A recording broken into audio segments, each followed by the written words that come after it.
গোড়াইয়ের মাটিতেও গোড়াইয়ের মানুষজন যেন অ্যাটলিস্ট প্রাথমিক একটা ভালো চিকিৎসা পেয়ে, কারণ আপনারা জানবেন যে আজকাল মানুষের রোগ জটিল থেকে জটিলতর হচ্ছে, যেটা আগেকার যুগে ধরেন খুব প্রাথমিক চিকিৎসায় ভালো হয়ে যেত, আজকাল কিন্তু তা হচ্ছে না। তো সেই ক্ষেত্রে হোমিওপ্যাথিক চিকিৎসা দিনে দিনে আপনারা দেখবেন যে আরও মানুষের কাছে জনপ্রিয় হচ্ছে, সেজন্য যে এটার কোনো পার্শ্ব প্রতিক্রিয়া থাকে না, এখানে খুব সহজলভ্যভাবে পাওয়া যায়, এবং এইটার থেকে যেই কিওরটা, যেই সমাধানটা আপনি পাবেন সেটা অ্যালোপ্যাথির মতন তাৎক্ষণিক হয় না, কিন্তু সেটা অনেক সুদূরপ্রসারী একটা চিকিৎসা ব্যবস্থা। তো আমরা চাই যে ইনশাল্লাহ প্রাথমিকভাবে আমরা সালিমস ক্লিনিকেরই একটা ব্রাঞ্চ গোড়াইয়ে ইনশাল্লাহ খুব শীঘ্রই খুলি। তাদের মাজারে এসে আজকেও দূর দূরান্ত থেকে মানুষ এসে তাদের এখানে দোয়া কালাম করে, তারা এখানে এসে সিন্নি করে, এবং তাদের যখন দোয়া পুরা হয় তারা এসে সেখানে জিয়াফত খাওয়ায়। তো আমাদের বুঝতে হবে যে এই মাটিটা শুধু যে শাসক শ্রেণীর ছিল তা কিন্তু না, ওনারা যেমন শাসক ছিলেন তেমনি তারা সাধক ছিলেন, আল্লাহর ওয়ালি আল্লাহ ছিলেন। সেখানে এই মাটিটা, সেই জন্য আমরা বলি যে এটা এত পবিত্র আমাদের কাছে যে সারা দুনিয়ার অন্যান্য সব জায়গার থেকেও আমাদেরকে কেউ যদি বলে কোনটা চুজ করবা, আমরা সবাই মনে হয় গোড়াই চুজ করব। আপনারা জানবেন যে আমার পিতামহ হযরত হায়দার আলী খান পান্নী, তিনি প্রজার সাথে যেমন পিতৃস্নেহের মতন একজন জমিদার ছিলেন, তার সাথে সাথে তিনি কিন্তু একজন সুফি সাধক ছিলেন, যার মধ্যে আধ্যাত্মিকতার লেভেলটা ছিল একদম অন্য রকমের। আজকাল এই ধরনের এই লেভেলের আধ্যাত্মিকতা কোথাও কিন্তু মানুষ সহসাই খুঁজে পায় না। তার সাথে সাথে তার মধ্যে আরেকটা জিনিস ছিল যে তিনি কিন্তু চিকিৎসার দিকে মানুষকে কীভাবে দুরারোগ্য ব্যাধির থেকে তিনি তাদেরকে পরিত্রাণ দিবেন, তাদেরকে একটু মুক্তি দেবেন, সেটার জন্যও কিন্তু তিনি যথেষ্ট চিন্তা করতেন আর তাদের জন্য সেবা করে গেছেন। আগেকার মানুষের কিন্তু এত রকমের আজকাল যেমন নানান জটিল জটিল অসুখ বিসুখ হয়, সেরকম কিন্তু হয় না।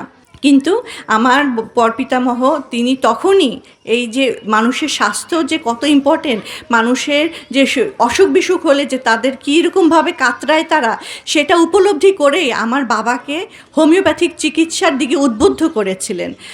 তিনি উদ্বুদ্ধ করার ফলে আমার বাবা এমন একজন, তার দোয়ার বরকতে এমন একজন চিকিৎসক হয়েছিলেন যে তাকে এই উপমহাদেশের হোমিওপ্যাথিক চিকিৎসার পথিকৃৎ বলা হয়। তারই ধারাবাহিকতায় তিনি করটিয়াতেও প্র্যাকটিস করতেন, পরে ঢাকাতেও প্র্যাকটিস করতেন, এবং আলহামদুলিল্লাহ উনি চলে যাওয়ার পরে, ওনার এই দুনিয়া থেকে ত্যাগের পরে আমি ওনার চিকিৎসা ব্যবস্থাটা ধরে রাখার জন্য আপ্রাণ চেষ্টা করছি। আপনারা সবাই আমার জন্য দোয়া করবেন। আমি যেটা দেখি যে গোড়াই থেকে আমার ঢাকা চেম্বারে পেশেন্টসরা আসে কেন, কারণ তারা করটিয়াতে না, ইভেন গোড়াইয়ে সুচিকিৎসার একটা ব্যবস্থা পান না।